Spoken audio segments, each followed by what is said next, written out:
Nagsimula ang kwento nang matalo ni Goku ang isang bituin na dragon. Pagkatapos ng huling labanang iyon, nagpasya si Goku na umalis kasama ang dragon. Gusto niyang pigilan ang muling paggamit ng mga Dragon Ball upang hindi maipon ang negatibong enerhiya at lumikha ng mga bagong dragon. Umalis siya na may balak na huwag nang bumalik sa Earth. Ngunit hindi inakala ni Goku na pipilitin siya ng tadhana na bumalik. Sa kanyang pag-alis, isang panahon ng kapayapaan ang nanatili sa planeta. Kahit na may paglitaw ng mga bagong kapangyarihan, nagpatuloy ang lahat sa kanilang buhay. Trabaho, pag-aaral, pamilya. Ngunit ngayon ay hinarap nila ang kanilang mga nakagawian ng may ibang responsibilidad. Wala na roon si Goku, kaya ang proteksyon ng daigdig ay sa kanila na. Sa makatuwid, bawat sesyon ng pagsasanay, bawat patak ng pawis, bawat pagbabago ay may iisang layunin. Upang mapanatiling ligtas ang planeta hanggang sa araw ng pagbabalik ni Goku. Ang Destroyer ng Universe 7 ay nagising matapos ang mahabang panahon ng pagtulog. Pagmulat niya ng kanyang mga mata, agad niyang binalikan ang lahat ng nangyari habang nagpapahinga. Hindi nagtagal ay natuklasan niya na natalo na si Frieza ni Goku at ang Saiyan ay umunlad na sa puntong nalampasan na nito ang level 3 na umabot na sa Super Saiyan 4. Napagtanto na ng anghel kung saan dinala si Goku. Nang maglakas loob siyang magsalita, nagbabala siya sa mahinang boses. Lord Beerus, batay sa mga bakas na natagpuan ko, malamang napunta si Goku sa mundo ng mga dragon at halimaw. Ibinoling ni Beerus ang kanyang mukha at nagtanong ng walang pag-aalala. Buhay pa ba siya? Itinaas ni Whis ang kanyang tungkod, sinusubukang hanapin ang anumang senyales. Ang mahinang mga ilaw ay nababanaag sa kanyang mukha. Paano iyon nangyari? Bulong niya. Hindi ko mahanap ang Saiyan. Walang tugon. Si Beerus ay nagbigay ng isang baluktot na ngiti, ganap na walang pakialam. Ha, kaya siya ay nilamon. Napakatanga. Ang talagang nagpasiklab ng kanyang galit ay ang pagkaalam na ang karamihan sa mga problema ng Universe 7 ay nagmula sa iisang lugar, ang Earth. Isang planeta kung saan ang mga nakaligtas sa lahi ng mandirigma na minsan niyang inutusan si Frieza na lipulin sila. Sila ay patuloy na nabuhay, at ang mas malala pa, ay lumakas. Lumapit ang anghel at maingat na ipinaliwanag ang kanyang natuklasan. Lord Beerus, ang universe ay isang hakbang na lang mula sa pagiging kontaminado ng negatibong enerhiya. Seryosong sabi niya. Ginamit ng mga tagalupa ang mga Dragon Ball ng hindi mabilang na beses, at ito ay nakabuo ng sapat na negatibong enerhiya upang lumikha ng mga mapanganib na nilalang. Ang isang bituin na dragon ang pinakamapanganib, kung kumalat ito, ang pinsala ay magiging kakilakilabot. Bago natin ipagpatuloy, maaari kang mag-subscribe sa channel na ito upang maging updated ka sa mga susunod na bidyong ating ipalalabas. Dahan-dahang inikot ng Destroyer ang kanyang mukha, ang kanyang mga titig ay nagiging mabigat. Kaya iyon ang halos sumira sa lahat. Ginagamit ng mga tagalupa at mga Saiyan ang mga sphere na parang mga laruan. Kinumpirma ng anghel sa pamamagitan ng pagtango. Sa tuwing sa tingin nila ay kinakailangan. Ang iritasyon ng Destroyer ay naging isang banta.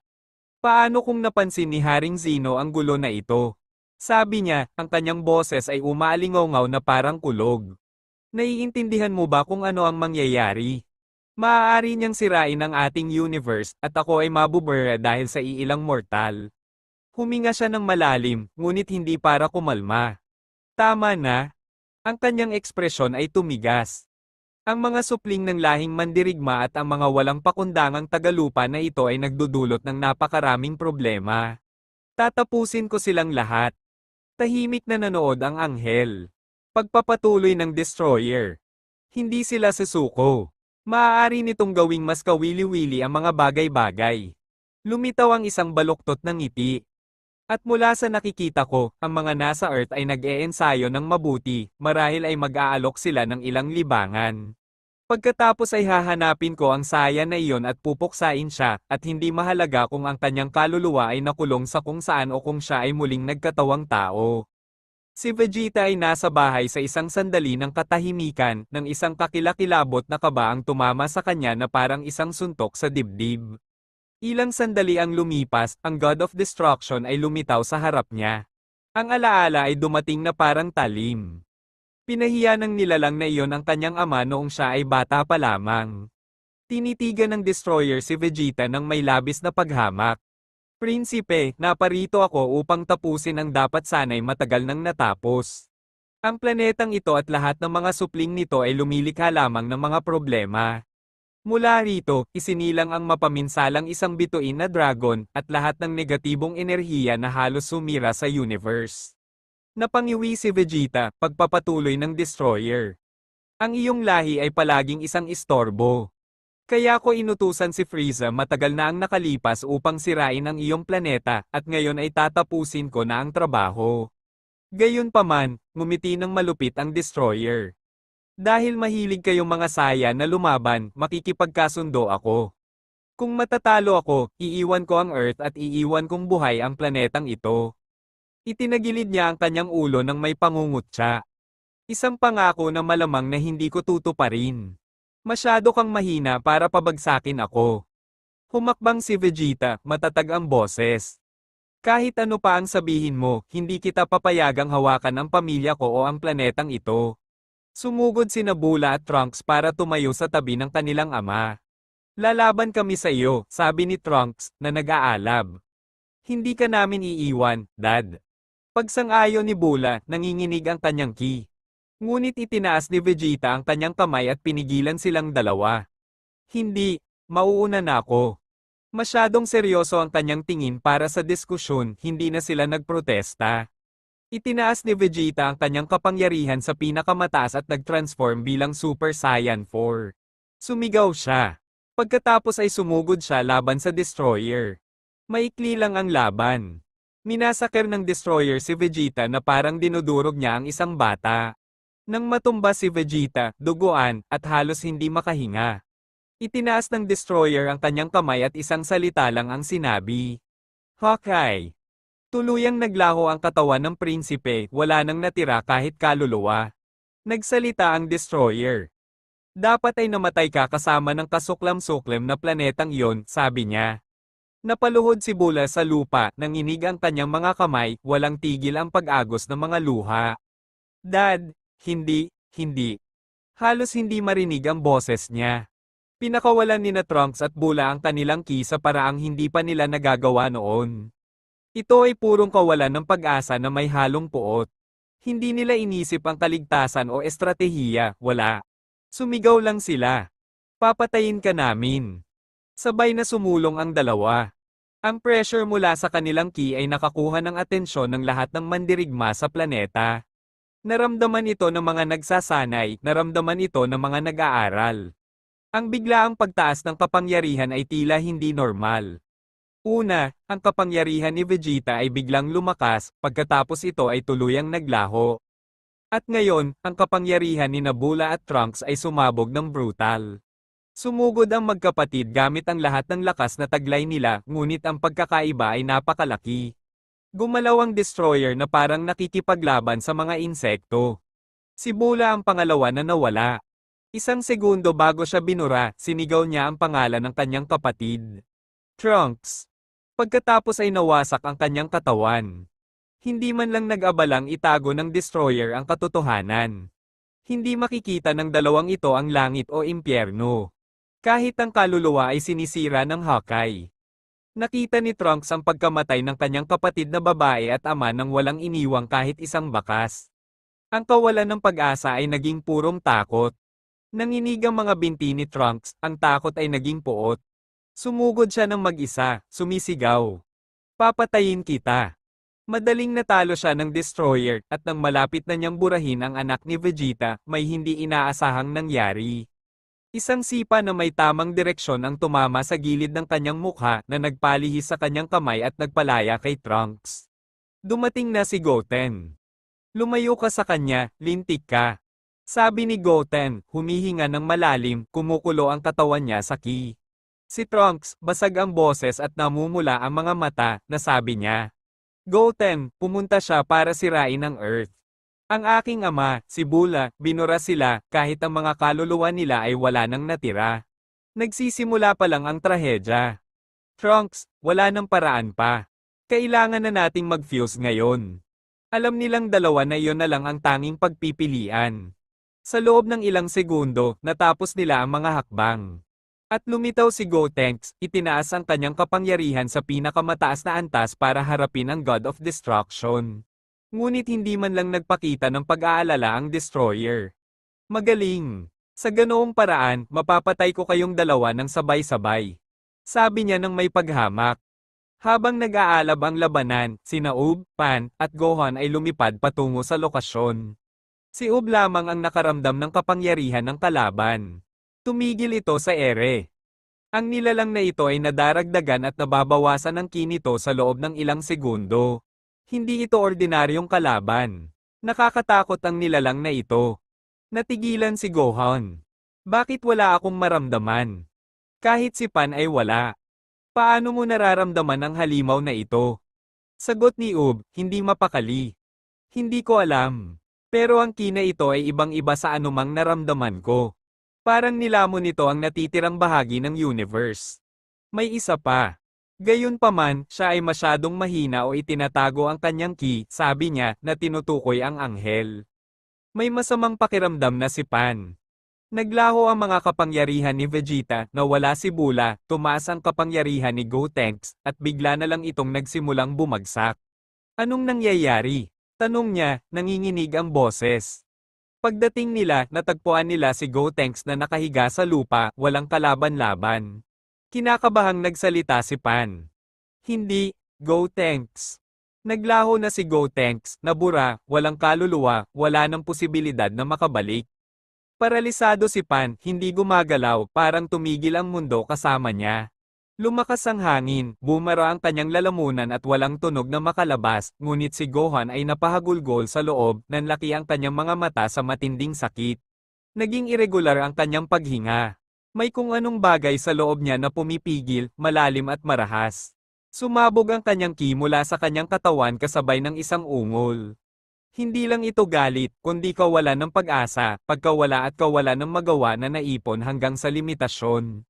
Isang ungol ang nagmula sa kaibuturan ng kanyang lalamunan. Isang mabangis na puting liwanag ang bumalot sa kanyang katawan. Nagising ang beast mode. Si Pan, na determinado, ay nagsalita. Lumakas na si Dad, ngayon ay tatapusin ka na namin. Sumugod si Gohan ng mabangis na parang hayop. Sumunod sa kanya sina Ub at Pan, ibinuhos ang lahat ng mayroon sila. Kahit na napagtanto nilang ang Destroyer ay higit na nakahihigit. Brutal ang laban. Si Gohan, kahit nasa beast mode pa, ang una sa tatlo na bumagsak. Walang pag-aalinlangang winasak siya ng God of Destruction. Malinaw ang aking misyon, ang sirain ang planetang ito at burahin ang mga supling na mga walang pakundangang saya na ito. Masyado kang mahina para talunin ako. Nang makitang mawala si Gohan, nawala ng kontrol si Pan. Hindi, pinatay mo ang aking ama. Iyon ang pinakamalaking sakit na naramdaman ni Pan sa kanyang buhay. At ngayon, siya at ang disipulo na lang ni Goku ang natitira. Sinusubukang harapin ang isang puwersang walang kahirap-hirap na dumudurog sa kanila. Naisip ni Pan. Sa sobrang dami kong sinanay, akala ko sapat na iyon para protektahan ang daigdig. Hindi ako tatakas, hindi tumakas ang lolo ko noong nakikipaglaban siya kay Frieza. Pero ang bumabagabag sa akin ay ang lalaking iyon. Mas makapangyarihan ba siya kaysa sa Diyos na ito? Pero isang bagay ang sigurado. Siya ay isang bastardo. Matapos ang napakaraming buhay na kinuha, nanatili siyang kalmado, na parang walang nangyayari. Hangal na babae, napansin kong nakatingin ka sa aking katulong. Huwag kang mag-alala, hindi siya lalaban. Pagkatapos ng maikling paghinto na ito, nagpatuloy ang laban. Nabura si Ub. Pinanood ni Pan ang pagkawala ng kanyang katawan sa harap ng kanyang mga mata. Sugatan na siya, nanginginig ang katawan niya matapos ang ilang suntok mula sa Destroyer. Gayunpaman, hindi siya umatras. Kahit na matapos siyang bugbugin ng God of Destruction at iwanang nakahandusay sa lupa. Lubos na natalo, hindi naisip ni Pan na sumuko. Gusto niyang lumaban hanggang sa huling patak ng kanyang kapangyarihan. Ganoon niya nakita ang pakikipaglaban ng kanyang lolo, ganoon din ang pakikipaglaban ng kanyang ama. At ngayon, siya na ang huling pag-asa. Siya ang may hawak ng pinakamalakas na apoy ng mga mandirigma, ngunit malapit na ang katapusan. Bigla na lang may nangyari. Sumugod sa pinangyarihan sina Android 18, Krillin, Ten Shinhan, at maging si Yamcha upang tulungan ang apo ni Goku. Sumigaw si Pan. Hindi nyo kayang harapin ang bagay na iyon. Siya ay isang god of destruction. Pinatay niya ang iba sa loob ng ilang minuto. Natigilan ng apat, nagpalitan ng mga nakakatensyong tingin. Ngunit huminga ng malalim si Ten Shinhan at sumagot. Mas gugustuhin ko pang mamatay habang lumalaban, kaysa tumayo rito habang naghihintay ng kamatayan na parang duwag. Hindi ako ganoon. Pagtatapos ni Yamcha. Kung babagsak tayo sa pakikipaglaban. Simpleng sabi ni Krillin. Hindi ko hahayaang burahin kanya, Pan. Kahit na kailangan kong mapahamak sa pagsubok. Sumulong ang apat dala ang lahat ng mayroon sila. Ngunit naiwasan ng God of Destruction ang lahat ng pag-atake ng may kadalian. Sa maikling panahon, pinabagsak niya ang bawat isa sa kanila gamit ang tuyot at tumpak na mga suntok. Tiningnan niya ang mga natumbang mandirigma at nagsalita ng may lubos na paghamak. Mas marami pa akong inaasahan mula sa inyo. Sa huli, kayo ay walang iba kundi mga walang kwentang mortal na nagdudulot lamang ng pinsala, mga problema.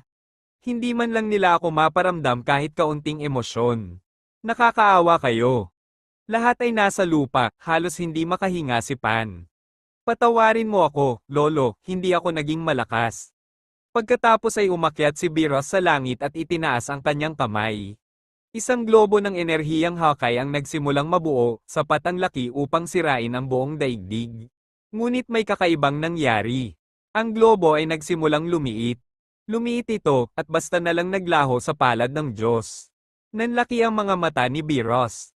Ano? Maging ang anghel ay nagulat. Pagkatapos ay isang boses ang umalingaw-ngaw sa buong kalangitan, puno ng galit at determinasyon. Wala akong pakialam kung ikaw ay isang Diyos. Magbabayad ka sa lahat ng iyong ginawa, ikaw na walang hiya. Nanginig ang mga ulap, nabasag ang langit na parang napunit mula sa loob.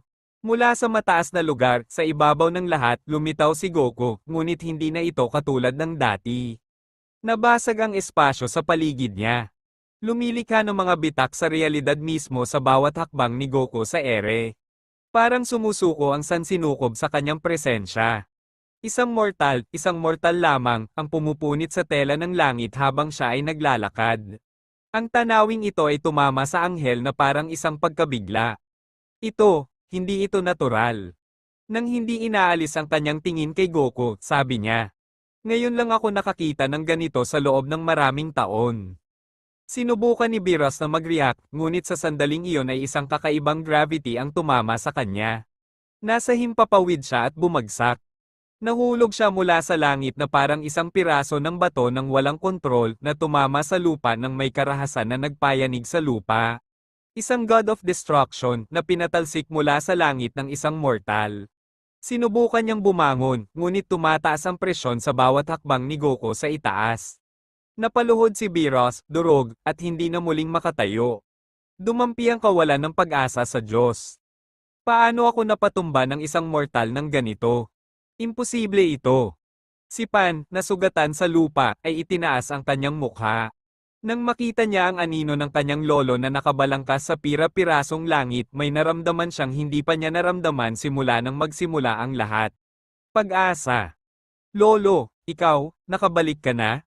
Nanatili si Goku roon, nakabitin sa ere, habang ang realidad ay nababasag sa ilalim ng kanyang mga paa. Isang napakalakas na aura ang bumalot kay Goku. Malamig at mabigat ang kanyang tingin sa ibaba. Ang God of Destruction ay nanunood ng may puot at kawalan ng paniniwala, bumubulong. Ano na ang nangyari sa'yo? Humakbang muli si Goku sa ere. Tumaas ng husto ang presyon. Nabitak at nabasag ang mga bato sa paligid ni Beerus. Nakaramdam si Beerus ng matinding paninikip sa kanyang dibdib, parang may di nakikitang bagay na sinusubukang durugin ang kanyang puso. Hindi ito maaaring mangyari, sabi ni Beerus, halos mabasag ang kanyang boses. Malakas na sagot ni Goku na may lamig na tumatagos sa buto. Magbabayad ka sa lahat ng iyong ginawa. Inangat ni Beerus ang kanyang ulo, nanginginig sa sakit at kahihiyan. Wala kang ideya kung ano ang iyong kinakaharap. Bumukas ang lupa sa paligid ni Beerus na nagpapakita ng isang makinang na bilog. Isang punto ng liwanag ang nagliwanag sa kalangitan na parang isang bituin na bumubukas sa ibang dimensyon. Mula sa portal na ito ng liwanag, isang napakalaking dragon ng enerhiya ang lumitaw, umuungol ng may sapat na lakas upang yanagin ang mga bundok. Tumingala si Biros, nilamon ng galit at sakit, ngunit hindi niya maigalaw ni isang kalamnan. Ang walang katumbas na gravity na inilabas ni Goku ay nagpapanatili sa kanya na tuluyang naparalisa.